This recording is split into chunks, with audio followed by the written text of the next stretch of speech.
In this episode, we're delighted to have Edward Hess, a professor at Darden Graduate School of Business. Edward has spent 20 years in the business world as a senior executive and has spent the last 18 years in academia. He focuses his work on high individual and organizational performance, which is a great fit for our show. He's also consulted regularly for 20 plus years with corporations and governmental agencies. He joined us today to discuss his book, Own Your Work Journey, the path to meaningful work and happiness in the age of smart technology and radical change. Our discussion dives deep into the power of mindfulness and personal growth as we navigate an ever-changing world. We also explore the challenges and potential solutions in the education system, the impact of technology on jobs, and the importance of embracing empathy and humility in our lives. Get ready to expand your mind and join us on this transformative journey in this episode of The Growth Guide. Good morning, Ed. Welcome to the show. I had a great pre-conversation with some of the stuff we're going to talk about today that resonated with me as I read your book, Own Your Work Journey. And where I wanted to start was a conversation about reading books. Like you, I grew up without much money, and my mother also said reading was the one thing that she would always have money for, which meant I've always been a big reader, which is why we're here today and why I have a podcast where I get to talk to authors. Can you share what reading meant to you growing up and how that continues to inform your life? Well, reading was foundation, fundamental in my life. We lived in a small rural town in Georgia, and my family was different than everybody else, which meant I was different than everybody else. And we didn't have a lot of friends, didn't have a lot of opportunities. And my mother was smart enough. She came from Massachusetts, and she's smart enough to say, well, son, you got to read. And we came from a humble background. And so my mother would save up money over weeks and weeks. And she'd say, okay, let's go to the bookstore. And there was one bookstore in town. And she said, you have to read stories about people that were successful. You have to read stories, and that can be athletes, that can be politicians, that can be lawyers, that can be some. But I want you to read stories about people that have been successful. And I remember the first book I was able to buy. And as I said, we were very poor. And so I got to buy one book. Bought the book about the Mayo brothers, who were the founders of Mayo Clinic and the great Mayo hospitals in the United States. And I read that book about how they became a doctor. And I said, wow, I'm going to be, and this was like, I was in the second, third grade. This is like, okay, I'm going to be a doctor. And she said, slow down. That's good. You're learning something. Let's go buy a book about an athlete. And then the next time, let's go buy a book about a politician. Or let's go buy a book about a warrior, etc. And so it made my approach to life, which is still there. I mean, goodness, I was thinking about the other day because I had someone ask me, I probably in the last, I've been here 12 years. I mean, I've read 4,000 books in 12 years because I know how many I gave to the local place where once you get books, and if you gave them away to give to people, and I know how many I got. And so reading has always been part of my life, whether it's an escape or learning mechanism, or whether it's bringing me back to being centered and thinking back to what I need to do. It's been a joy. It's been a joy. And, my reading has changed over the years to reading science, reading the great philosophies and the great religions, and reading the, if you will, the great teachers, books on CEOs who learned to do it right. So it's fundamental. It's foundational. And I try to read a couple of books every week. That is amazing and beautiful and something I aspire to in my life. Right now, it's roughly 50 a year for the podcast. And I'm a little stretched to add more than that, but I look forward to the day where it is 100 to 200 a year. Approaching 400, I don't know if I'll ever get there, Ed. That was 4,000 in 12 years. That's an astounding number. I love it. The one thing you likely picked up across a number of these people you read books about, and it resonated in your life, and it's one of the number one things I tell people they need in their lives to succeed, is the idea of ownership. Can you talk about what ownership looks like to you and why the listener, when we say own your life, the various facets of your life that we want them to own, their emotions, their mindset, their behaviors, their techniques for learning how to increase the gap between a stimulus and a response. You're spot on. And it's, my recent book, as you said, is Own Your Work Journey. And that's to take ownership, not of your work journey, but that includes ownership of what's going on inside of you. And I don't know about you, but, I went a long time in schooling. In fact, it was only graduate school when I got to understanding, the need to take ownership of ego, mind, how to manage emotions. All right. In fact, this is sort of a little bit of an embarrassing story, but it wasn't until my early 30s, and I was having a conversation with my wife, who is and was a scientist, about emotions. And we were getting into a heated discussion, and she all of a sudden said, slow down, slow down. She says, do you know you do not have to automatically express your feelings in your behaviors? And I looked at her and I said, excuse me, I don't understand what you're saying. She says, well, when you feel yourself getting upset or angry or whatever, do you know that you have the power to slow that down or change that? You don't have to behave that way. I said, no one ever taught me that. She says, well, I need you to be working on that. And so this concept of the you, we all have an ego, we all got a mind, we all got a body, we all are basically chemically oriented through emotions. And you're right. Books' primary purpose is to teach people how to take ownership, ego, their mind, their emotions, their behaviors, their words, their thinking, their listening, etc. And you can do that because there's science behind how to do that. And also, it's all part of the great 7 religions underlie this, and the great Eastern and Western philosophies. All of the stuff that I have been fortunate enough to learn, fortunate enough to teach, fortunate enough to coach on, all of this, all right, is not something that is new or something that is unique to this era or something that's unique to the United States. This has all been here for all of us. And unfortunately, in our education system in many parts of the world, we don't get this. And so it really comes down to, if you want to have a happy life, a successful life, a meaningful life in the age of smart technology, all right, in the age of smart technology, which is only going to get smarter, smarter, and smarter, you've got to take ownership of you. By definition, ego, mind, body, emotions, words, behaviors, listening, thinking, and how to build caring, trusting relationships. Well, how do you do that? Well, you do that through daily practices, daily deliberate practices. You can't do it without doing daily practices, and you start out small and you build up, and over time you get better. And the key thing is, time never ends. And so people that excel at learning, people that excel at being a good person, people that find true happiness and meaning, all right, many of those people will tell you that they still today, all right, spend their time that they have allotted to every day, my daily practices, deliberate practice. And what's so funny about some of this for people find interesting is you take the NBA teams in the United States, professional basketball teams. Almost every team has a mindfulness meditation coach full-time on duty.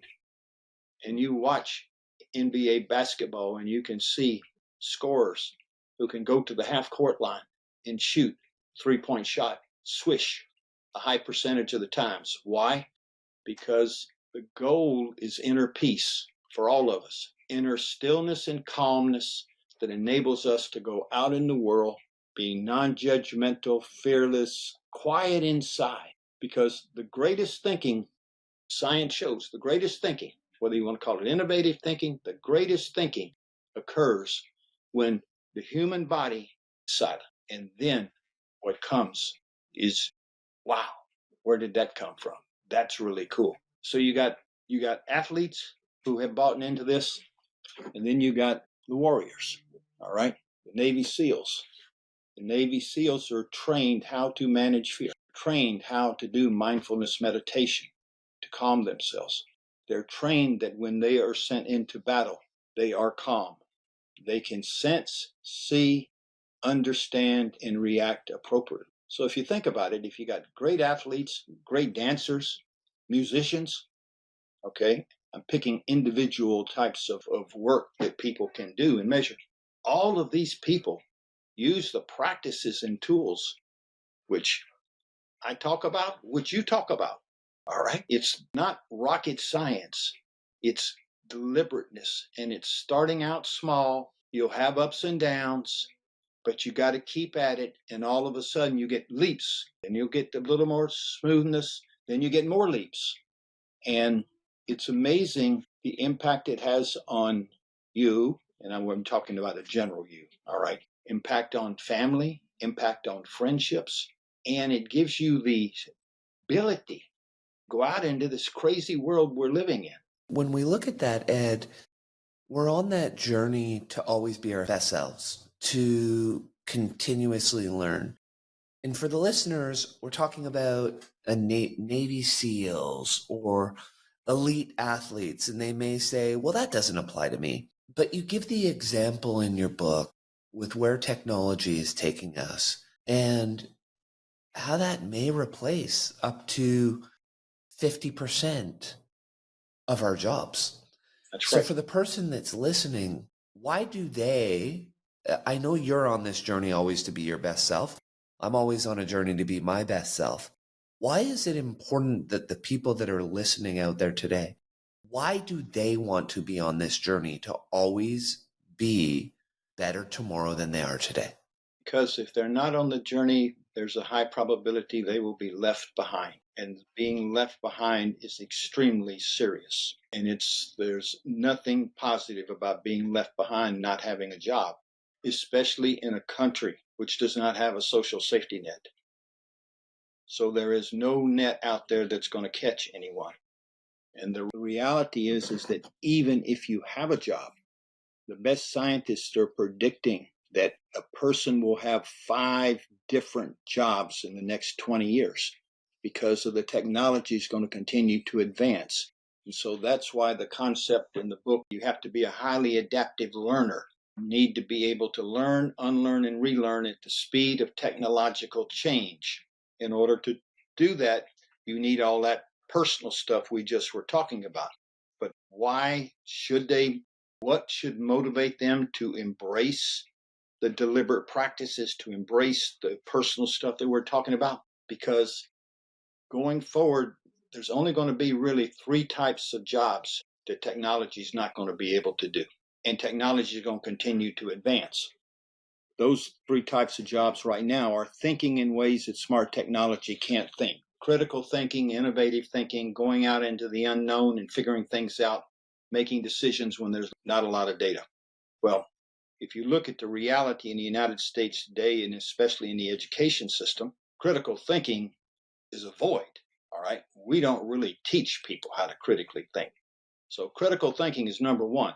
Number 2 is excelling at building caring, trusting relationships, positive emotional relationships with other human beings. Technology may be able to impact your emotions, but technology cannot create emotions with other human beings. And so if you're working in spaces where other human beings are needed or necessary, being able to bring your best positive emotional self to that relationship is going to be a key job skill.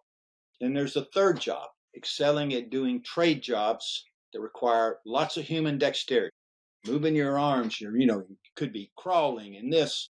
Human dexterity and iterative diagnosis of the problem, trying to figure out what is the problem, and iterative trial and error approaches to solving the problem. For some time, that's going to be very hard for robots to do those three things.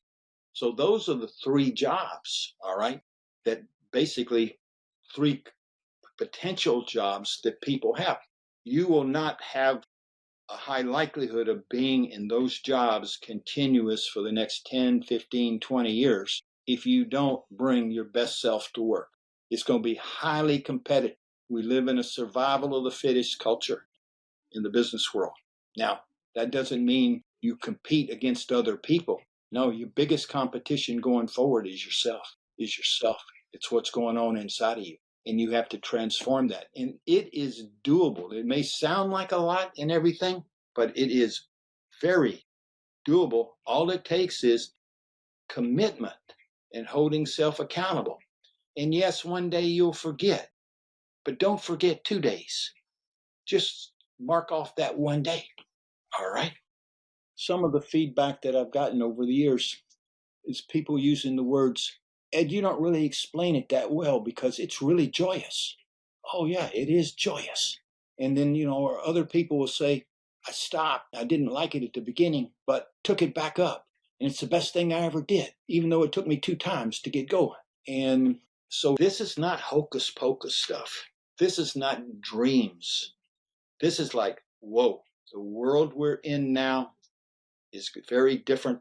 And it's going to get very, very different continuously. Because we're only talking here about technology and jobs. We're not talking about geopolitics in the world and how that's going to influence U.S. jobs, et cetera. We're talking about major issues that human beings have got to rewire themselves. One point, this is the science that's basically proven. Our brains are wired to go out in the world and seek confirmation of what we believe. We don't go out in the world to test our beliefs. We go out in the world seeking confirmation. Number 2, we go out in the world to affirm our ego, our story about who we are. So, our best friends, generally speaking, are the people that like us the most, all right? And the people we listen to are generally people that tell us what we want to hear.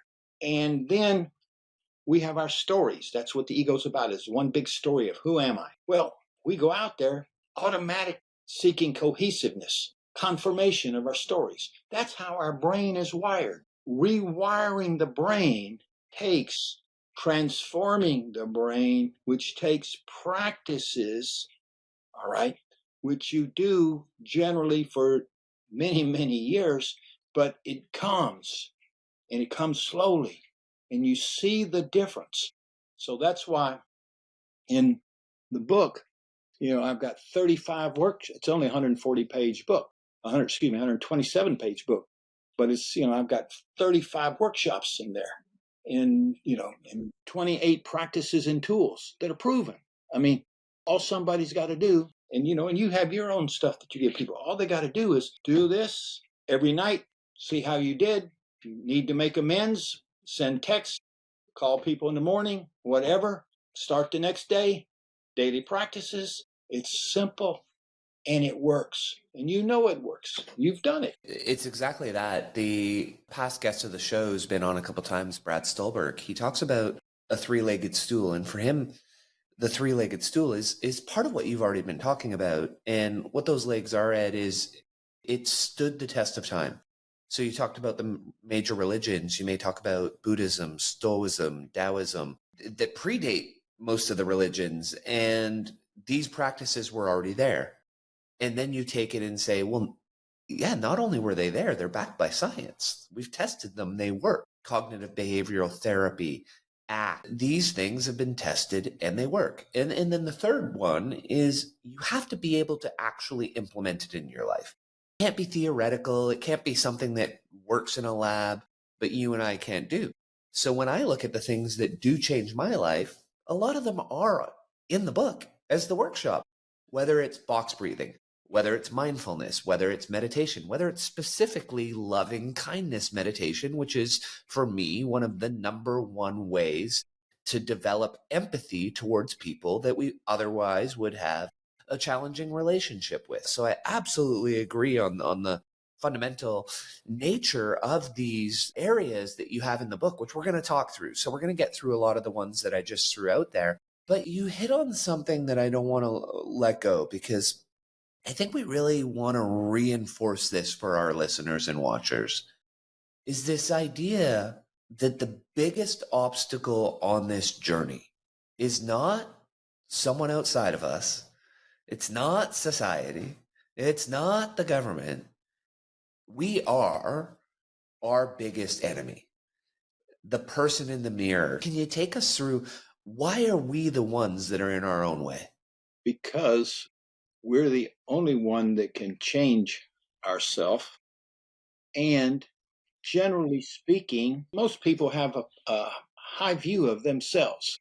They've created a story. I mean, there are people that are depressed that have a negative story, unfortunately.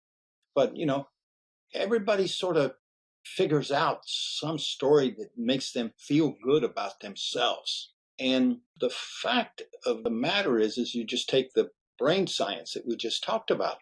I mean, that's science. I mean, they've wired the brains and taken all the pictures and can see what's connecting to what. All right. And what I find is that many people, quote, buy into the story. Many people start the story. But what's lacking is the daily discipline. They start sliding. And once you slide, they say, well, I can't catch up on that. I'll do this another time or whatever. You've got to, it's that accountability. And that's why some of the people who are the most successful at this have accountability partners. People that I've worked with, I always ask them, I said, do you have a significant other? Someone will say, what is that? All right. Well, do you have a really close friend, or do you have a person that you're living with, or are you married to, or what? Do you have somebody that you think you can trust, that you think will be happy to see you be more happy? And this, one of the best leadership coaches in the world, is ranked number one in the last 10 years. He has accountability partner every day. This guy's up in his years now. Every day at a certain time, he gets a call from his accountability partner who knows what he's working on. And she checks in and they have a conversation. A lot of people that I've worked with who started out didn't want to get a friend or a family member or a wife, spouse, male, whatever, and they slid.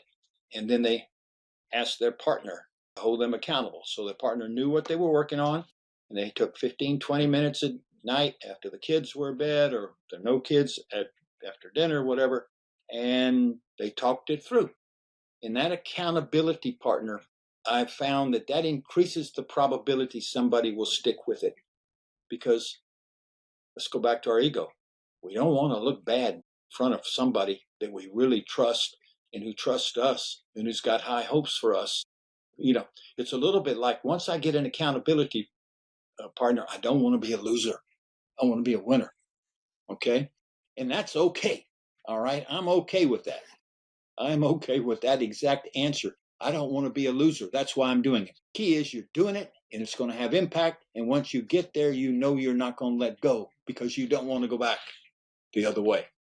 But it's that accountability partner, notice, it's a person's ego that basically, and we don't want to have a big ego, but it's a person's ego with an accountability partner that motivates.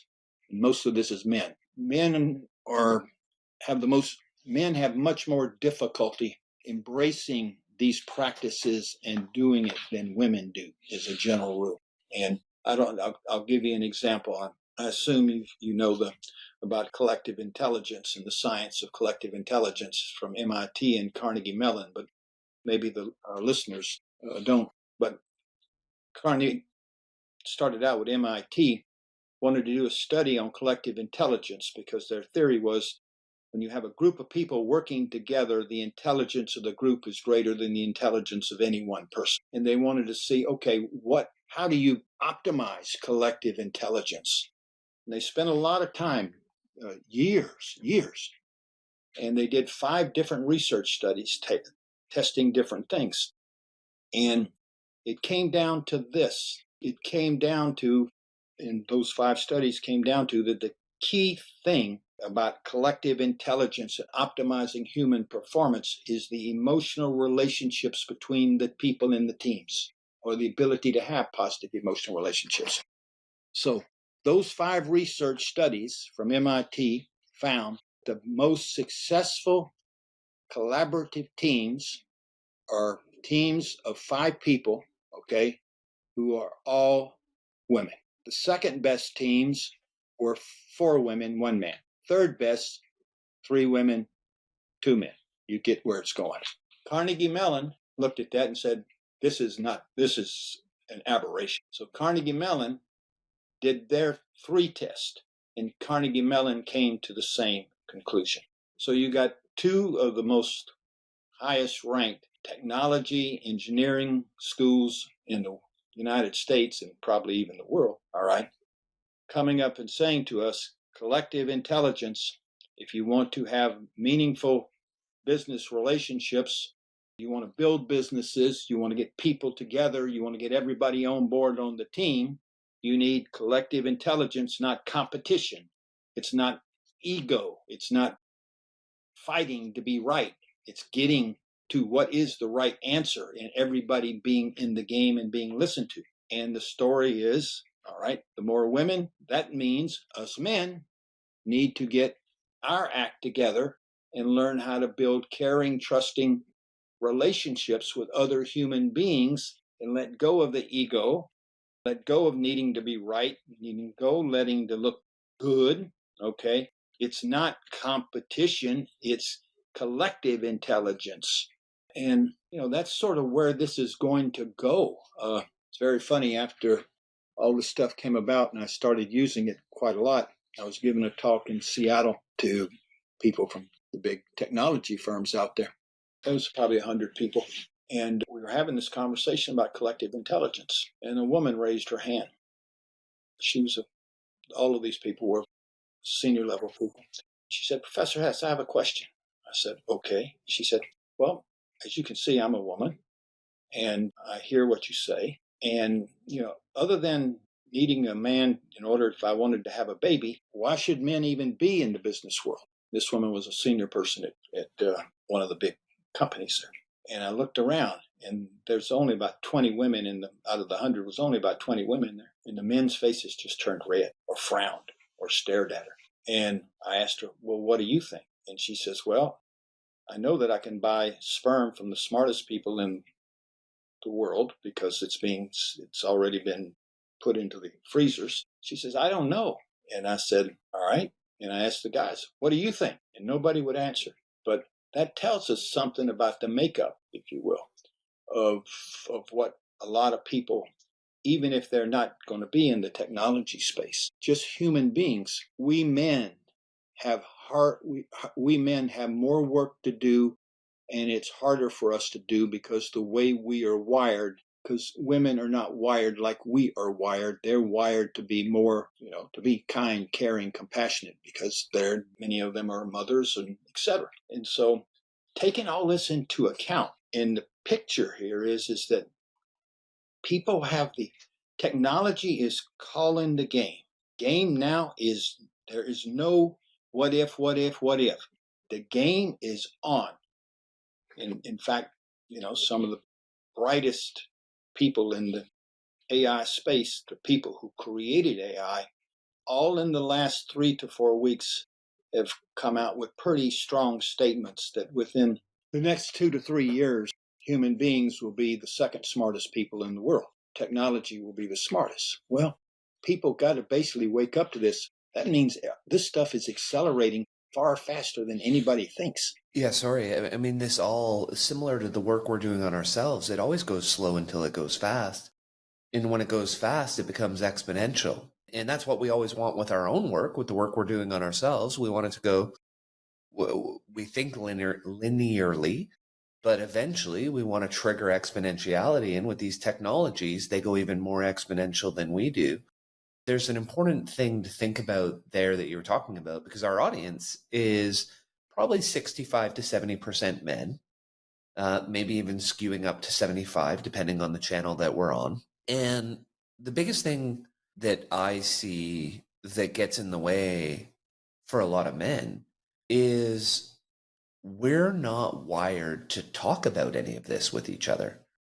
Women generally, when you look at Instagram feeds for a lot of women, a lot of it, there's self-help elements in there. There's self-development elements in there.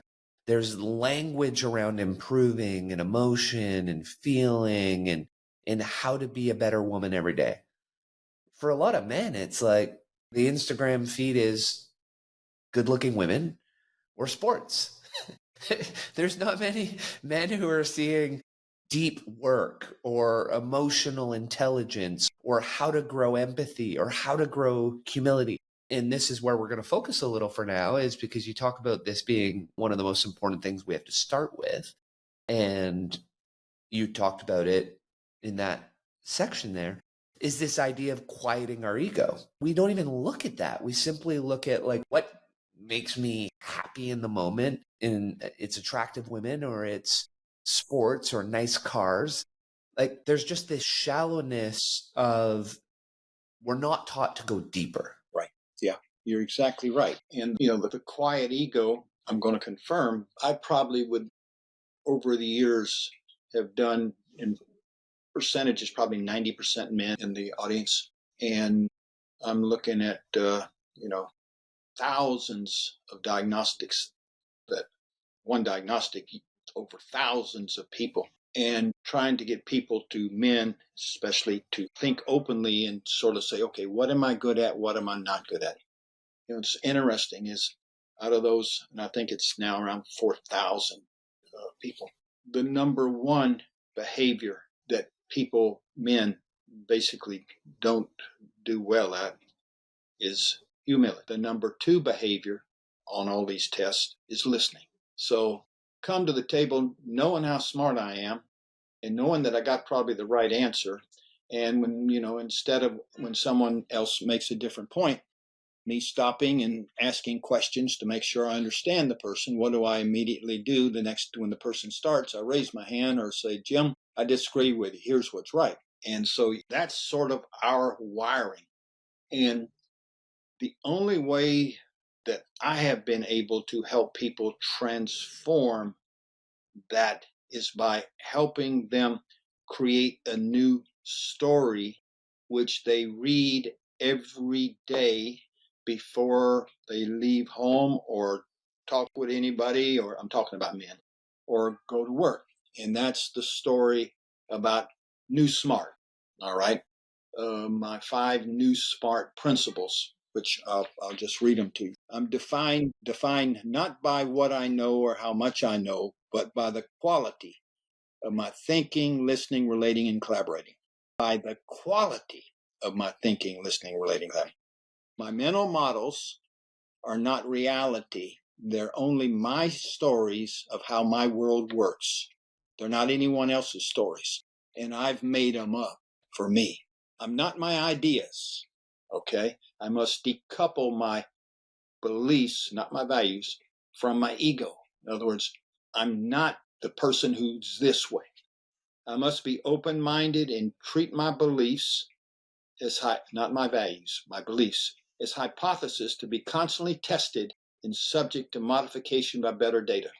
That's the big turning point. Okay? That's the point where I want to excel at being a critical thinker, and I accept the fact that no one on their own is a critical thinker. A critical thinker only comes about when is out there stress testing and looking for different answers and intentionally trying to find the information that will say I'm wrong. And then the last one is my mistakes and failures are opportunities to learn. So let's go back to deliberate practice. Somebody can read these principles, but the fact of the matter is they don't start. Behavior change doesn't take place, in my experience, unless before start of every day, and before you go to a meeting, before you having a conversation, you read those 5 SMART principles. And then afterwards at night, you grade yourself. And then you figure out, okay, what am I going to do different the next time? All right. And then what this brings in, it also brings in the emotional connections.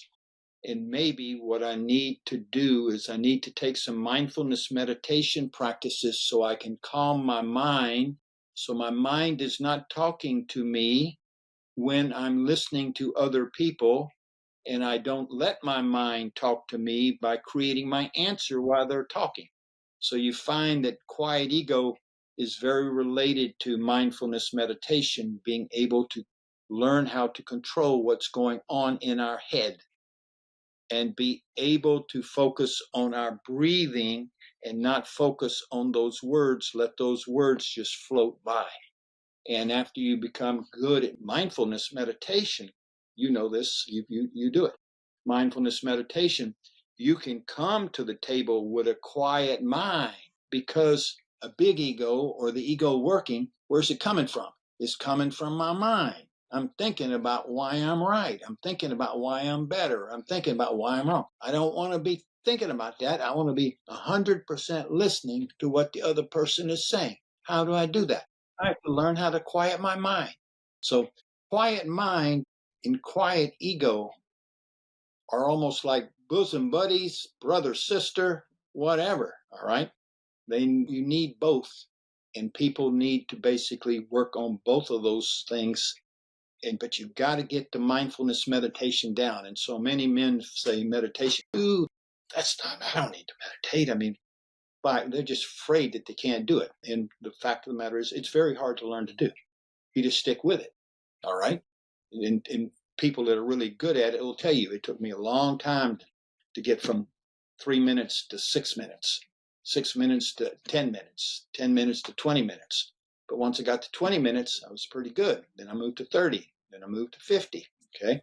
And you really great meditators, even people working, you're really great meditators are, do 60 minutes a day meditating. You can take a 5-minute meditation walk and, and have your mantra. Let's just say the mantra's one of the ones I use is inner peace. So when you depends on how you walk, but whichever foot you put down first, you say the word inner, and then put down the second foot, you say peace. And you just do the walk saying inner peace, and you don't think about anything. And that helps train your mind. And then you find yourself, okay, wow, I can be quiet. After a while, I can be quiet without even saying inner peace. I just, when something comes through, I don't attach to it. I don't take it on. I take a deep breath and focus on my breath. But it's a great thing to have I've used in lots of workshops, sending people out for short 5 to 10 minute walks. And, I say each of them comes up with their own 2 words they want to say. Inner peace, be positive, stay quiet, whatever they choose, it doesn't matter. But just concentrating on those words, it helps you learn how to concentrate your mind so you can basically not have to listen to your mind and it just goes away. Thanks for listening. If you enjoy what you're hearing so far and want me to be able to get your favorite guests on this show, please do me a quick favor. Subscribe to the show and leave me a rating. The 30 seconds of your time will mean a ton to me.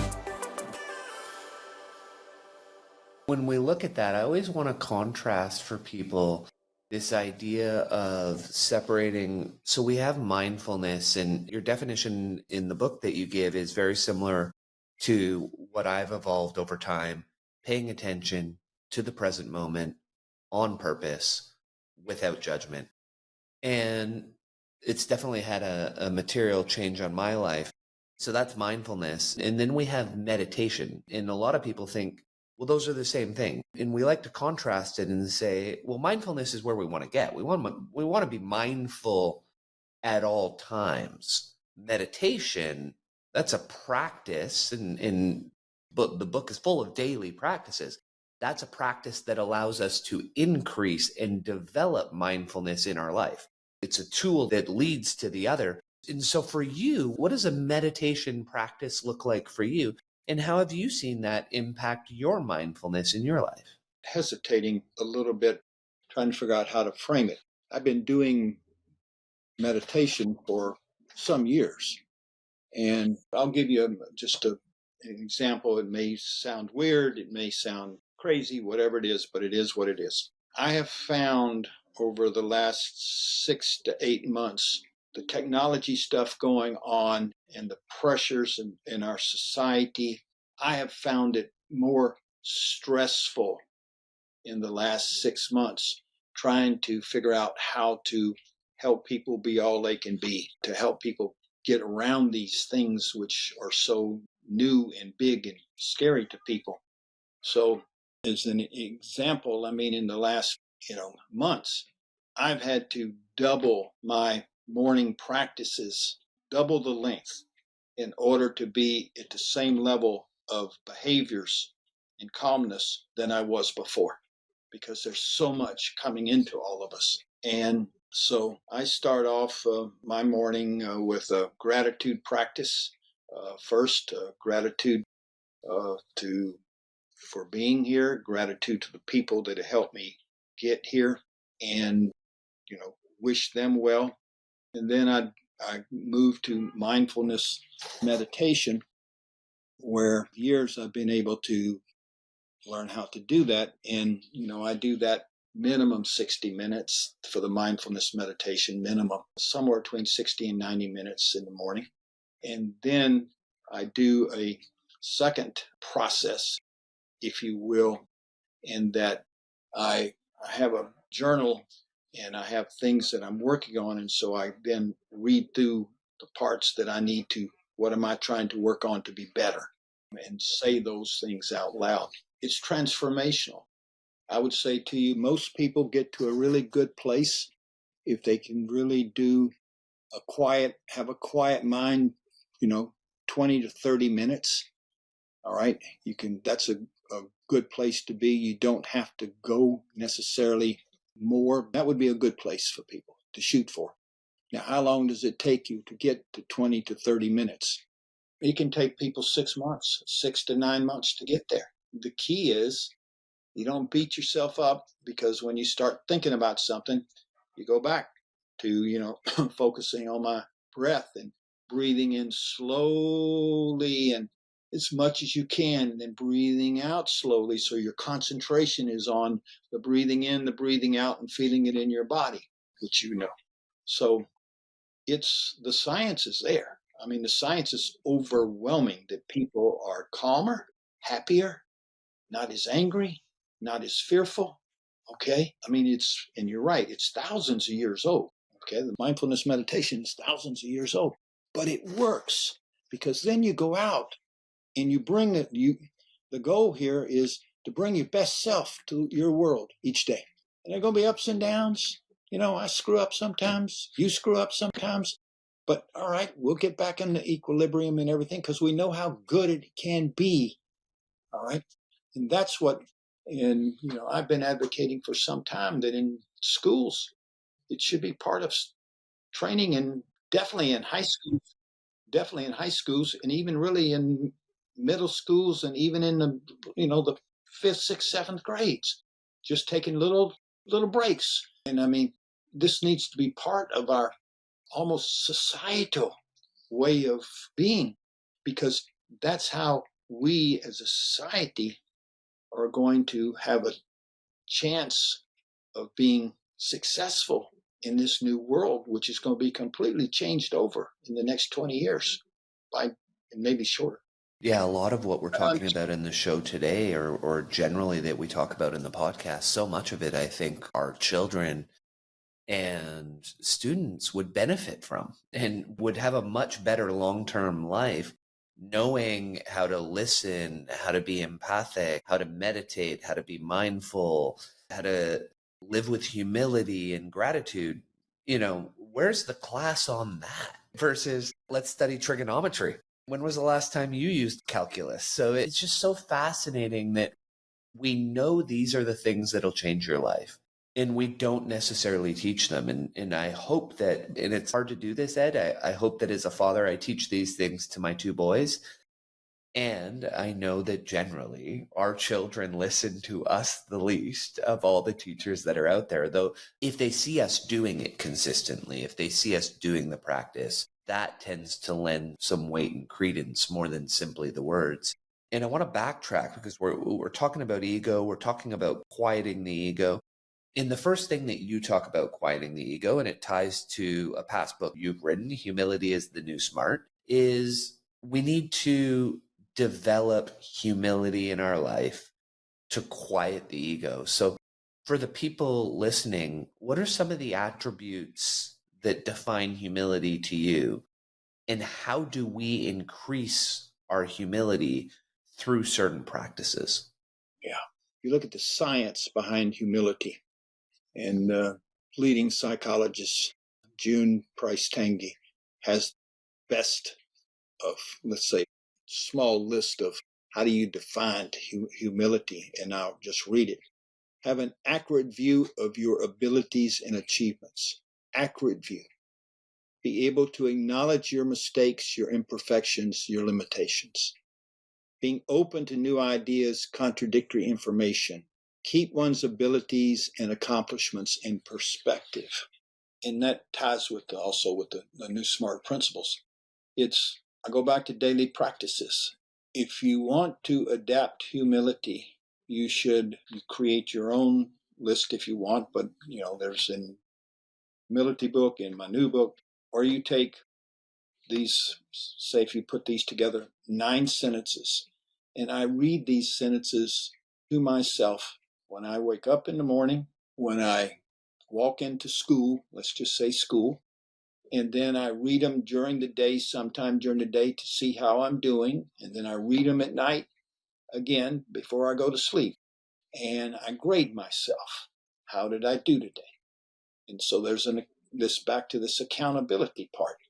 And so, you try to give people the definitions, behavioral definitions of what humility looks like. See, it's all about behaviors. It's deliberate behaviors. And so it's not words, all right? You define in humility definition I just gave, or the new SMART principles definition, which I gave earlier, they are behaviors, all right? And so I can change behaviors because I can actually, quote, see them, feel them, whatever, instead of trying to figure out what the word means. So I'm really big on behavioralizing everything that I talk about, whether it's humility, whether it's how do you generate positive emotions, and how do you basically minimize negative emotions. There's daily practices of behaviors you do. So it all comes down to, and I found with people that I've worked with, they have unilaterally taken some of this into their family house and their breakfast and their dinner table and everything with their kids. And the kids get it when you're talking about, okay, well, this is a behavior. What do you think? How do you think Jim or Jane would react if you behaved this way instead of the way you behave? And that starts a conversation with the child, for example. Oh, okay. And do you think Jim or Jane would feel better because you behaved that way? Yeah, because I like Jim and Jane. I'd like for them to like me and everything, and I didn't mean to hurt them. Okay. And so you don't really know whether you hurt them. We're just talking. Maybe you should ask them tomorrow. Did I do something wrong in saying this to you? Because if I did, I'm sorry. I didn't mean that because I like you. It's behaviors. And this type of coaching and behaviors, recently written 2 pieces which have been published on the need to transform the public school education system in our country. It's not the first 2 I've ever written about this issue, but it's in the classroom. All right. You can't teach people mindfulness 30 people, 25 people. It doesn't relate to standardized tests. All right. Basically, going forward, public school systems, the teachers are going to be like coaches, and there's going to be a coach and a junior coach, so to speak, for every 3 to 5 students. the organization is going to be 3 to 5 students learning these behavioral practices and the ways of AI and everything. It can't be 20 to 30 people. All right. Doesn't work that way because we've got to go to behavioral transformation. We've got to basically start early on having our children and grandchildren wired to be highly adaptive learners who can learn, unlearn, and relearn at the speed of change. Because if you think about learn, unlearn, and relearn speed of change means that I can't have all these fixed ways of being. I can't have this fixed, this is my story. No, my story is going to change. What's going to help me change my story? The story I have about myself.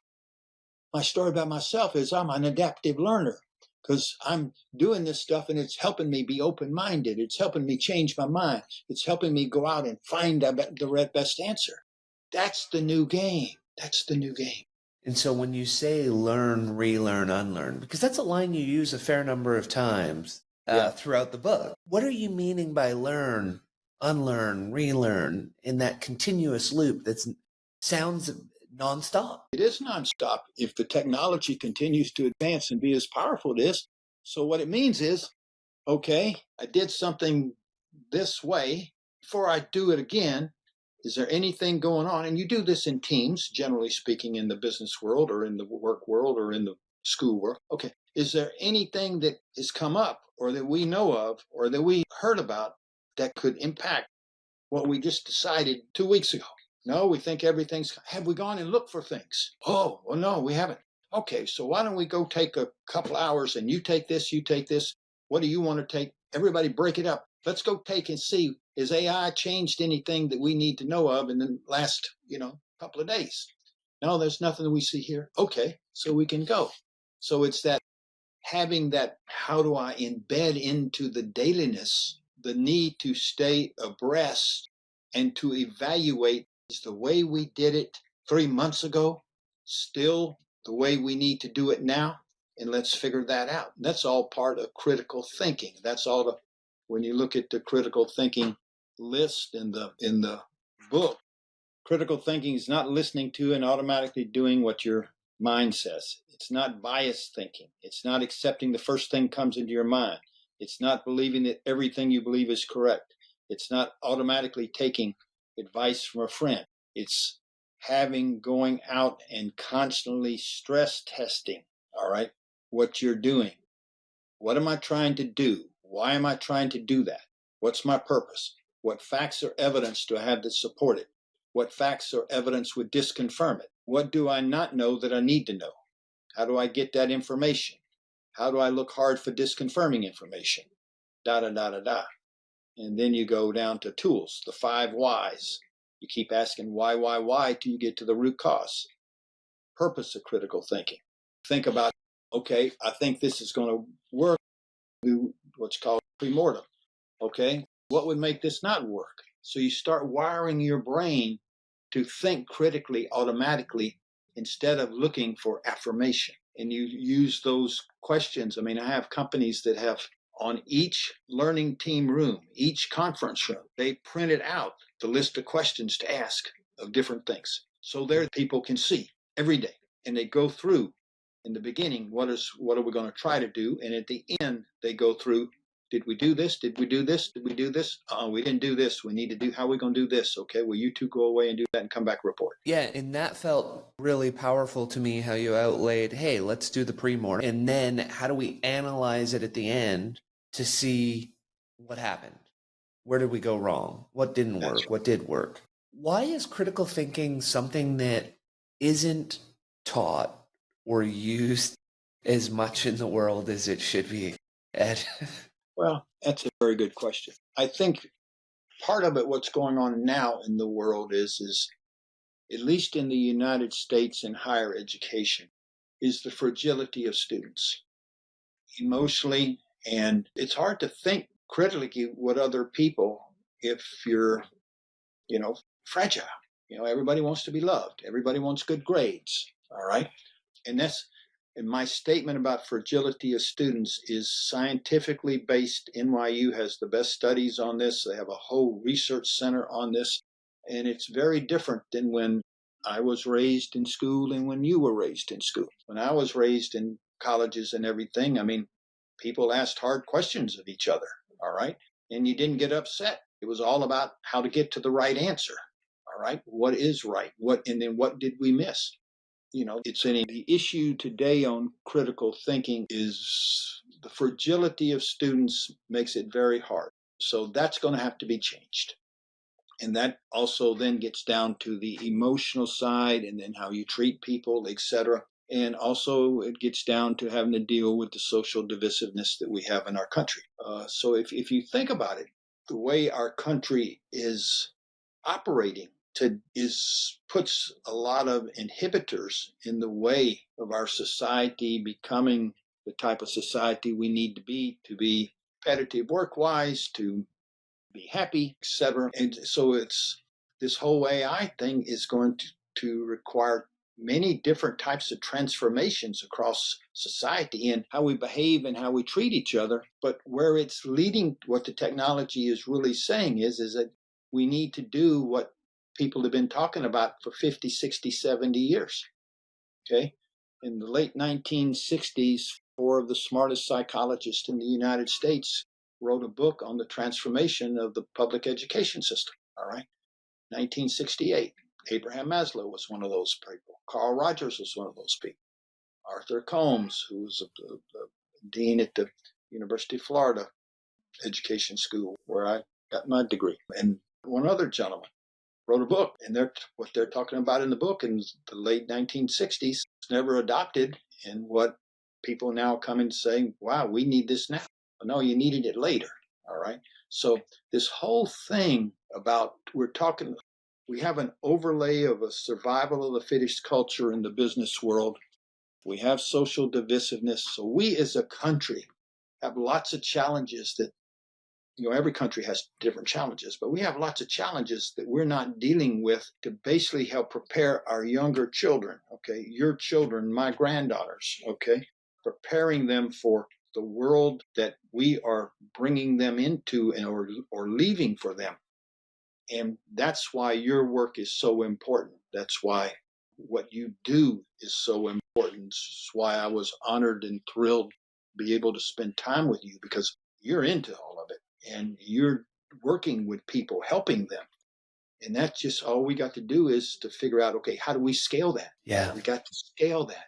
And that's the fun part. I'm actually having a first ever, I'll call it the Growth Guide business planning session with my wife and our first team member. We're having a business planning session after this call, Ed. And I mean, that's what it's all about, talking about how do we scale this? How do we get the message out to more people? How do we get more people like you, Ed, onto the show to have these conversations so that we can help young people? And I really want to zone in a little on this idea that you brought up, the fragility of the students. And a lot of what I read in the papers nowadays, I don't read the papers much, but when I do, and it's talking about the colleges and the universities, it seems a little bit really challenging to me how much of it stems from triggering, right? And everyone's triggered by everything. And, it reminds me of when I first heard someone talking about someone telling them they were intense or intimidating. And their reply was, no, I'm not intimidating. You're intimidated. In separating, I'm not triggering you. You're being triggered. You're choosing to be triggered. And sometimes it may be it's something that's completely innocuous, but the person on the other end, whoa, that's triggering. You've got to be out of a job. And where's this line that is leading to our children and leading to this next generation having that fragility and that softness that doesn't allow that challenging of thought, that doesn't allow that questioning of what is right versus this is like, why does everyone get to choose their reality? Yeah. And I mean, it's great questions. And the answers are pretty obvious, all right, that in the sense that no, everybody doesn't get to choose their reality, all right, and when you're out in the world. I think I don't have the magic answer. I have come to the conclusion over the past 3 years, I've been working 3 years hard on this issue, is I think we got to restructure the education system in a way that we have more coaches, if you will, of people from a developmental viewpoint than is available now. But it gets down to, it's like if you just take the public schools, elementary for a moment, and because I know right now I've been working more on that, so it's just easier, and I've written, all right, that basically class size is 20 to 30. Yes, you can have 20 to 30 people, but there's going to be teams of students, 3, no more than 5 students that are going to need a coach working with them on the project, on the content during the day. So even though you got 30, no, you really got 6 or 7 groups. So you're going to have to basically, you can't deal with the fragility and the sensitivity in large crowds, because if it's me talking to you and we're trying to figure out our fragility and everything and to be better collaborators together, okay, the other people are just going to turn off, right? So you can't do it in a classroom. So you got to have small teams, preferably 3, all right, people that basically come together. And so you got to have a coach. So not only are you going to have lots of teachers, but you're going to have lots of true coaches that basically work with the kids, and then the kids come up and bring their story back to the other 6 or 7 teams. I mean, human transformation all comes down to making meaning with another person, or persons, just plural, but small number. Making meaning, which means that takes time to understand what people say and to understand what the words mean to them. And then as you learn from, your words mean this to me and my words meant this. Now, where does this bring us? That's very hands-on coaching type of stuff, all right? And, if you look at our education system, generally speaking, unless it's some private schools, wealthy private schools, but the public education, it's on, okay, class size is so many people. Standardized test. The standardized test, what have they shown? They've shown that we're not doing it well. Well, that's why you started it. Well, you're still not doing it well. You got to bring it back into this. It's heaven. The world we're going to live in is going to be even more emotional than the world we're living in now, because the non-emotional stuff is going to be the easiest stuff for technology to do. So how do you develop emotional well-being and learn emotional tools? It's not being in a class of 20, 25, 30 people. It's not being in a class of 15 people. I mean, having done many, many workshops with companies and everything, I can tell you, companies with the smart people, the max is 5 people for a workshop. The max. 4 is better. All right. You get down to 3, they don't have enough room. So it's 3, so it's 4. But the fact is, and how does it happen? People start having conversations, and it starts out, and it takes longer than you think. And then they sort of have to take breaks. Okay, go walk outside and each choose a partner. What did you learn? Share what you learned. Wow, I hadn't thought about that. Thank you for that. Oh, I'm glad. Yeah, I thought that too. Maybe, well, how do we get around this? It's that type of individual work that's going to be necessary. And there are some different school systems that have been doing this for years. Okay, that's different. All right. I mean, the Montessori schools basically are built a lot on what we're talking about. There's other schools, but it's like, how do we scale that? And to scale it's going to take a lot of money. All right. And we as a country, it takes forever for us to get money out there to where it's needed. So all of a sudden, we got the whole political issue now is on the table, that we've got to basically make extensive funding in our system to help our people, okay, be highly adaptive learners because of the technology, who can learn, unlearn, and relearn at the pace of technological change.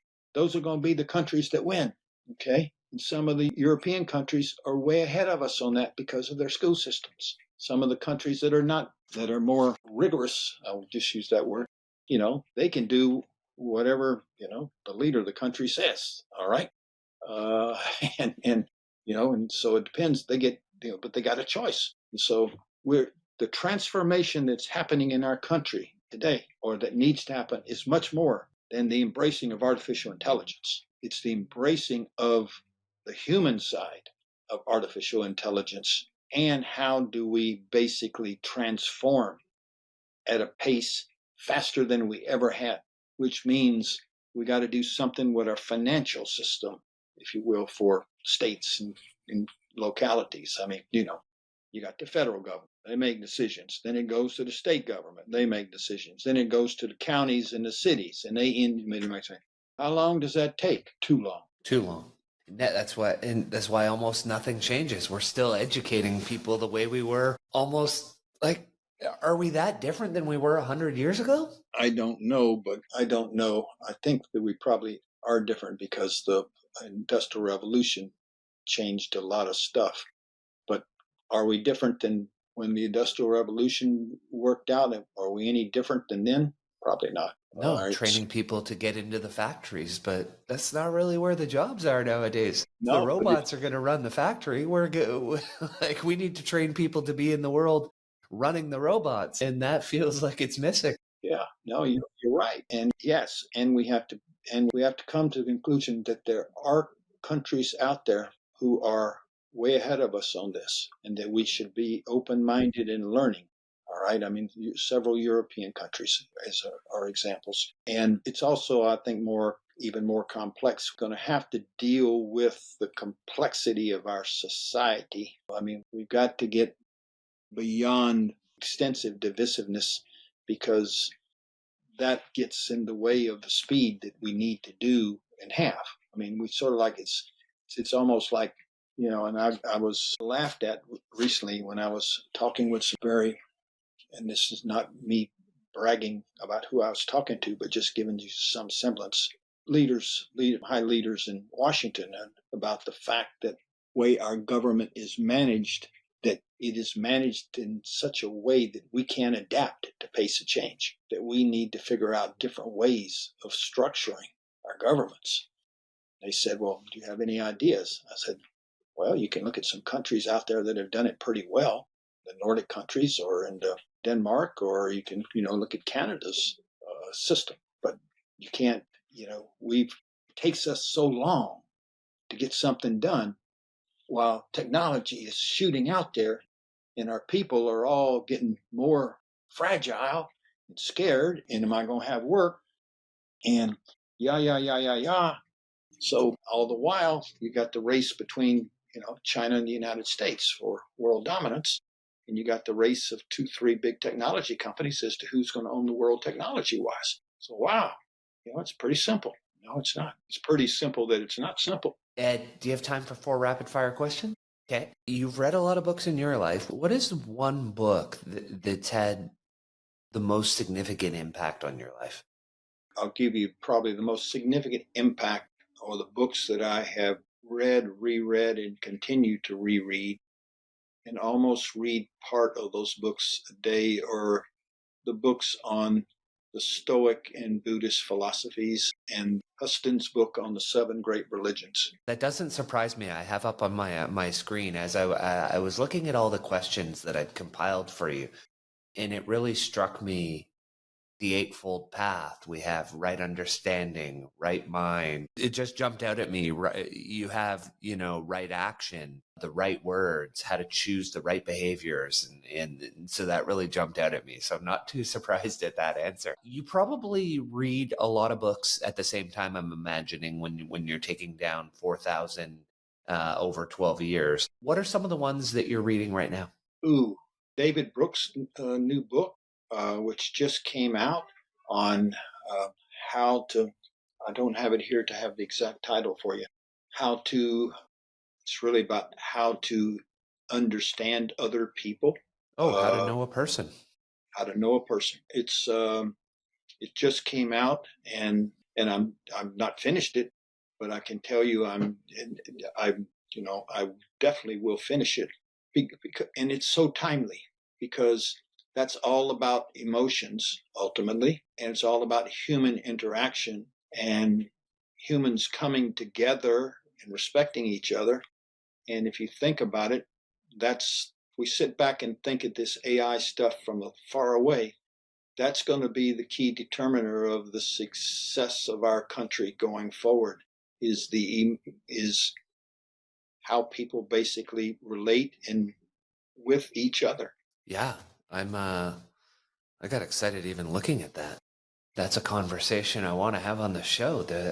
I've got to reach out now. And that's a good book. I've been reading. I don't have them here with me. I have a couple of them. I mean, I've been trying to read as many of the AI books, and I don't have any here beside me right now, that have AI books that have come out by leading AI people who are actually working on it. Been on most of the big podcasts.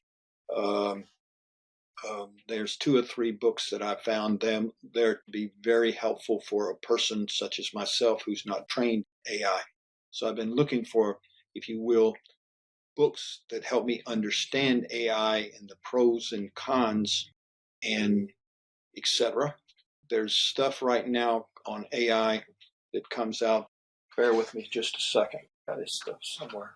There's a professor at Wharton Business School, Ethan Mollick, Mollick, who does articles every week on AI and everything in his work on and teaching people how to do the prompts and teaching people how to use it. And he's working on a book, but he's got effectively a book already done through his articles. His articles have been very helpful to me in that they're actionable and actionable, easy to use, and it gets to the pros and cons succinctly instead of blowing it up as something that's too smart for the average person to do. That's what we need is we can read it and take action, and I often find that's missing. When you look back at the last 12 months, what's one thing that you've bought that Ed has said to himself, I wish I'd bought this sooner, under $1,000? That's a great question, Sonny. What have I bought that I wish I'd have bought sooner? How many years you said? Yeah, we can go 2 years. 2 years? Well, we'll go a year and 3 months. I guess the best thing I've done in the last year and 3 months, my wife wanted to go to a spa in Mexico called Rancho La Puerta, who's owner of the spa is also the owner of the big spas in Beverly Hills and everything. But her husband came from World War II, became a professor in California, and they built this spa called Rancho La Puerta, who's ranked the number 1 spa. And so I went to it because it had lots of very smart meditation people and all types of things you could do for physical, mental. It was all organic food. They have a 4,000-acre farm that they grow everything. It's an amazing place. And that was a great personal experience because I got to talk to, I've been meditating a while.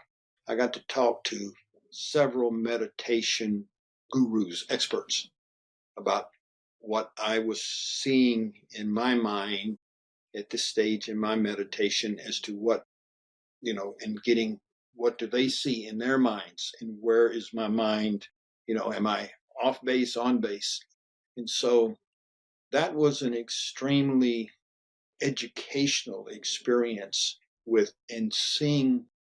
And also, I mean, it was people there who were just learning how to do meditation. And so you would do meditation things, was, all mixed up. But it was getting that 1 hour with, quote, an expert who's been doing it for 30, 40 years and saying, this is what I'm seeing in my mind when I'm meditating. I mean, what are you seeing? And what are the colors you're seeing? What are the images you're seeing? Where does this come from? Where does this take us? That was very liberating for me and helpful for me because I have a physical disability, so my mobility is quite limited. But I was working on the mind and the heart, all right? And so that was the best experience. And so it cost some money to go there. So that's what I would say, the best money that my wife and I spent, because she learned a lot of stuff too. And that was the best money I spent. Wonderful and done together as a couple. I love that. Because the show's about growth, what is one mindset shift, behavior change, or habit that you've developed over in your life? This one is like, what is the one thing that's had the most oversized impact on your life? the 25 angels that helped my life, and especially the football coach in Carrollton, Georgia, who took me and my family under his wing and changed our life. But he also got me the opportunity to go to college on a full scholarship. That was, I remember him morning and evening. He and his wife just had a monumental change. And then there are other people along the way that helped me. I mean, I've had a couple of handfuls of people. I mean, I was trained, I've had 3 different professions. I've only been trained for one of them. All right. And I mean, I was trained to be a lawyer and was able to get into a good law school.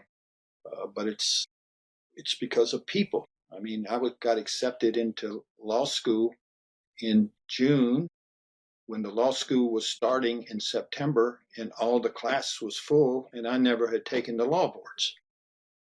All right. And so there was, Dean gave me 30 minutes to make my speech, and whatever I did, he said, I'm going to you're here. I said, you want me to take the law boards? He said, no. Do you want me to put an application in? He said, no, I'll see you. And so people that have somehow sensed something inside of me, those are the people that I have deep, deep gratitude to, in the sense that I understand it's not about me, and I didn't get here by myself. People gave me chances. When I went to Wall Street, I was put in charge of 2 divisions, and I told the chairman, I says, I don't know how to do an IRR. He says, I know that, but I know you'll know. This was a Wednesday. He says, I know you'll have it done by Friday. You'll learn by Friday. And he was right. So it's that going back to learning in the books from my mother, that just go out there and learn. And so, no, I've lived a very fortunate life, and I am the person I am because of others. It's a wonderful, wonderful answer. And we went pretty wide and deep on the book. Is there anything that you want to leave the listeners with that we didn't cover off? Oh, that's very, very kind of you. Yes. No, I mean, you had good questions and everything. I think the best thing I could say about the book is it's designed to be actionable. It's a short book, but it's a powerful book if the reader embraces and does the practices. And the reader will never, ever remember my name, or even probably maybe the name of the book, once they get into the practices, because they'll become their practices. And then they're going to share that with their family or their friends or anybody that, would listen to them, to help change other people to get to the path where we all want to go, to have meaningful work and happiness in this age of smart technology. Beautiful. And where can people find you? Give you my www.hesse@darden.virginia.edu, or they can go online and look at the book, and then there's ways to reach me from the book. Own Your Work, www.ownyourworkjourney.com, one way, or just go look on Amazon, and and they've got lots of stuff on Amazon about me. Perfect. Thank you, Ed. Appreciate having you on the show today. Oh, thank you for a wonderful conversation, and I appreciate what you do and what you and your wife are doing. You are good souls, my friend. You are good souls. Thank you. If you like the podcast, you'll love our new newsletter, The Growth Guide. Every Thursday, straight to your inbox, with the goal to help you be better, achieve more, and become financially free. Check it out at our website, thegrowth.guide. Subscribe and learn more.